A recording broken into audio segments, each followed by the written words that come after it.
नमस्कार दोस्तों, मैं हूं दिव्यांश। स्वागत करता हूं आपका दिव्यांश बिरतरे यूट्यूब चैनल पर।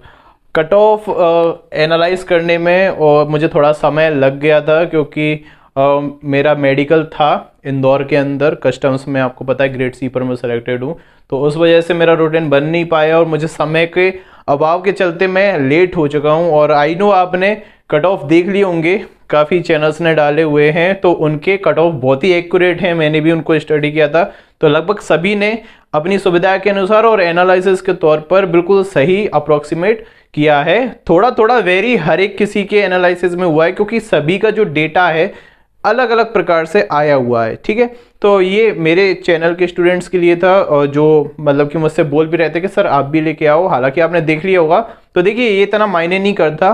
मैं लास्ट में आपको एक इन्फॉर्मेशन दूंगा और एक चीज़ आपको बताऊंगा जो आप लेकर चलिएगा तो बहुत अच्छा आपके लिए होगा। ये कट ऑफ वगैरह उतने आपको मायने नहीं करेंगे, जो मैं लास्ट में आपको एक चीज़ बताऊंगा।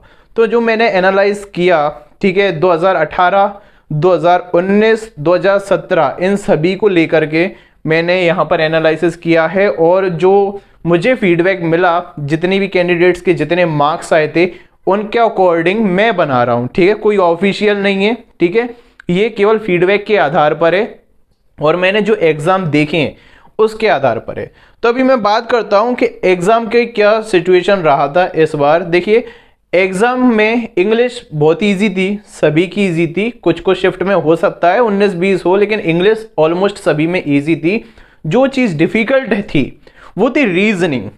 अब यहाँ पर एक चीज़ ध्यान दीजिएगा, देखिए जीके हमेशा से ही टफ ही आती है और हमेशा ही टफ ही आएगी। जो फैक्टर डिसाइड करता है एसएससी स्टेनोग्राफर के अंदर, वो अब करने लगा है आपका रीजनिंग।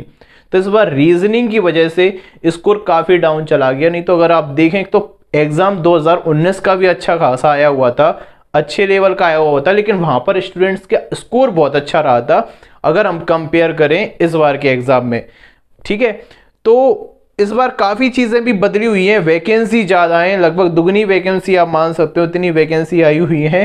तो कट ऑफ ऑब्वियस बात के कम जाएगा। तो यहाँ पर अभी जो मैं बात करूँगा आपके प्री का बात करूँगा कि प्री के लिए कौन कौन एलिजिबल हो सकता है। ठीक है, और जो फाइनल कट ऑफ है उसके बारे में मैं आपको बताऊँगा। तो आज मैं आपको ग्रेड डी के बारे में बताना चाह रहा हूँ क्योंकि ग्रेड सी का ऑब्वियस बात है, अगर आप टॉपर्स हो तो आपको ग्रेड सी मिलेगी, क्योंकि ग्रेड सी में भी वैकेंसी है इस बार अच्छे, लेकिन उस पर प्रॉपर फीडबैक ना मिलने के कारण मुझे थोड़ी मैं आपको बता दूंगा ग्रेड सी का। लेकिन अभी आप ग्रेड डी का सुनिए क्योंकि इस पर्टिकुलर टाइम पर जॉब बहुत ज़्यादा इंपॉर्टेंट है। ठीक है, तो देखिए जो मैंने एनालाइज किया, देखिए अपने हिसाब से सभी करते हैं, कोई कंप्यूटराइज्ड तरीके से करता है। ठीक है, तो मैंने जैसा किया, जैसा मैं हमेशा करता हूं, और मेरा कट ऑफ हमेशा एक्यूरेट भी आता है। आप चेक भी कर सकते हैं, लास्ट ईयर का मैंने बोला था बिल्कुल एक्यूरेट आया था।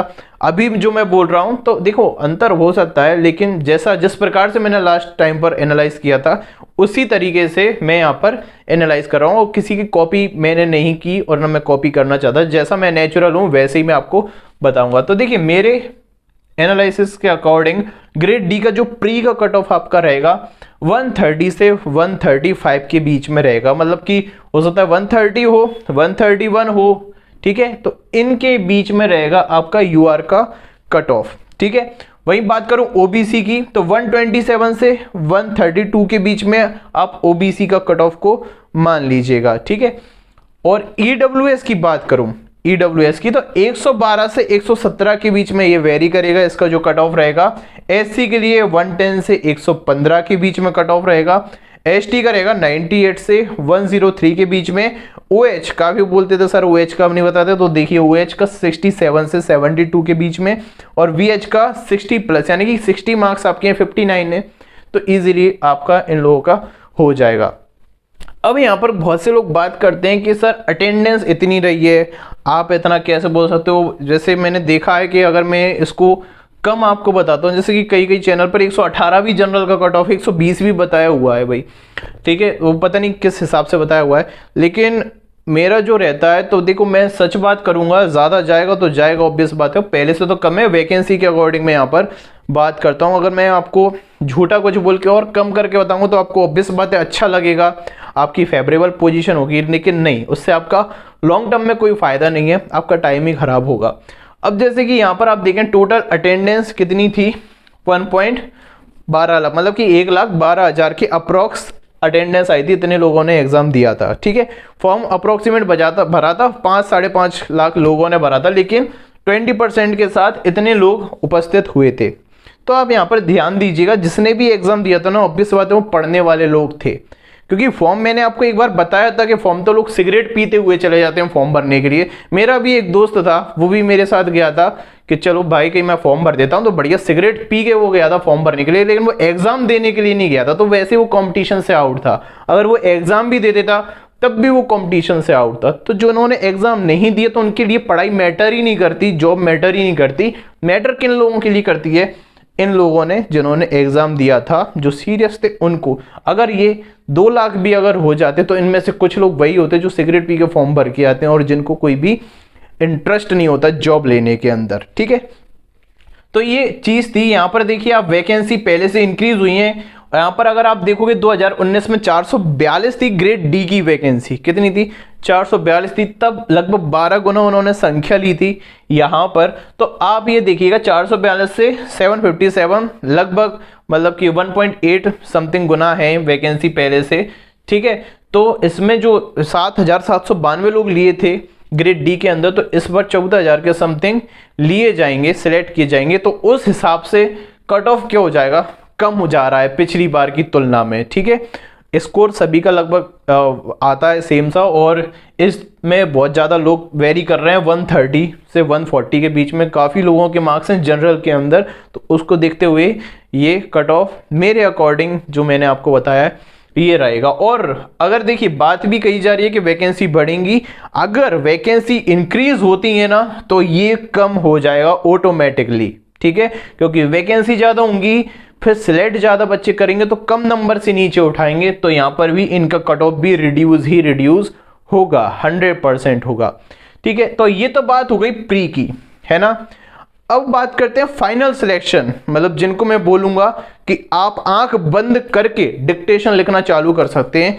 तो वो कैटेगरी है यूआर के अंदर कि अगर आपको फाइनल जॉब में, देखो ग्रेड सी की बात अभी भी नहीं कर रहा, ग्रेड सी के लिए मैं थोड़ा टाइम और लूंगा, देन मैं दूसरा वीडियो आपको दूंगा बना के। लेकिन अगर मैं ग्रेड डी की बात करूं तो कौन लोग हैं जो आंख बंद करके पूरी शिद्दत से अभी स्टेनो लिख सकते हैं और उनकी गारंटी से जॉब लगेगी? वो हैं जिनके 145 से प्लस मार्क्स हैं। अगर आपके 145 से प्लस मार्क्स हैं आपके, तो आपको बहुत अच्छी जगह, देखो कम पे भी मिल जाएगा, 143 के समथिंग भी मिल सकता है, लेकिन पूरी श्योरिटी के साथ मैं आपको बोल रहा हूं अगर आपके 145 से प्लस मार्क्स हैं, अगर आप यूआर कैटेगरी के हो तो आपकी जॉब पक्की है। ओबीसी की बात करूं, अगर आपके 140 प्लस या 130 प्लस, अगर 138 प्लस अगर आपके आ रहे हैं तो आपकी जॉब भी कंफर्म हो जाएगी। वैसे मैं 140 लूंगा तो वो ज़्यादा सही है, तो आपकी कंफर्म ग्रेड डी की जॉब लग जाएगी। तो ये दो मैं यहाँ पर आपको बात करना चाहूँगा।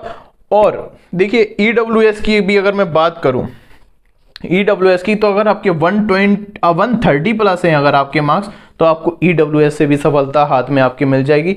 आपको एक डिसेंट जॉब ग्रेड डी की आपको यहाँ पर मिल जाएगी। तो जितने भी ये मैंने बताए हैं फाइनल के लिए कि आपको, अगर आप अगले एग्जाम की प्रिपरेशन नहीं करना चाहते, तो अगर आपका इतना स्कोर है, मैं देख रहा हूं क्योंकि बहुत से मेरी खुद के पढ़ाए हुए स्टूडेंट्स, उनके 158 162 के समथिंग इतने भी मार्क्स उनके आए हैं, तब भी वो कंफ्यूज हो रहे हैं कि सर हमारी शिफ्ट सरल तो नहीं थी, हमारी शिफ्ट ऐसी तो नहीं थी। तो देखिए जितनी भी अगर आपकी शिफ्ट सरल भी थी, अगर आप इतना स्कोर करके आ रहे हैं तो कितने मार्क्स आपके कम होंगे? 2 मार्क्स कम होंगे, लेकिन तब भी आप फाइनल सिलेक्शन आपका हो जाएगा। तो भैया जो 150 के ऊपर है, अगर वो अभी भी चिंतित है तो वो बेवकूफ है। अगर आपके 150 से ऊपर है, सॉरी 145 से अगर आपके प्लस हैं, तो आप आंख बंद करके डिक्टेशन लिखना, गारंटी से सिलेक्शन होगा। अगर सिलेक्शन नहीं हुआ ना 140 ऑप्शन में, मेरी जॉब ले लेना आप, ठीक है, इतना मैं कॉन्फिडेंट होके बोल रहा हूं। और बात बाकी ये प्री का है, तो देखिए ये बताने के लिए अच्छा लगता है कि आपका एग्जाम है, लेकिन जो रियलिटी क्या है कि जो आपका फाइनल सिलेक्शन होना चाहिए वो रियलिटी है। ये कट ऑफ है, अगर आपके 130 मार्क्स भी आ जाएंगे तो आप डिक्टेशन लिख के करोगे क्या? देखो सच्ची बात बोलूंगा, कोई इसमें होपलेस होने की बात नहीं है, बल्कि इसको ढाल बना के आपको आगे बढ़ने की जरूरत है। अगर आपके इतने आते हैं, मान के चलिए 130 132, तो यहाँ पर डिक्टेशन लिखने का कोई औचित्य नहीं है, है ना, कोई भी औचित्य नहीं है। डिक्टेशन लिखने का औचित्य 145 प्लस आपके मार्क्स हैं तो आपका सिलेक्शन है, ठीक है। अगर इसके थोड़ा 19-20 चल जाएगा, लेकिन 140 से आपके नीचे मार्क्स आ रहे हैं तो आपको डिक्टेशन लिखने का कोई मतलब नहीं है, ठीक है। तो होपफुली आपको वीडियो अच्छी लगी होगी, ठीक है। और जल्दी जब मेरा ज्वाइनिंग लेटर आएगा तो मैं इसका एक व्लॉग भी आपको बना के दूंगा जिससे आपको मोटिवेशन मिले, ठीक है। धन्यवाद दोस्तों, जय हिंद।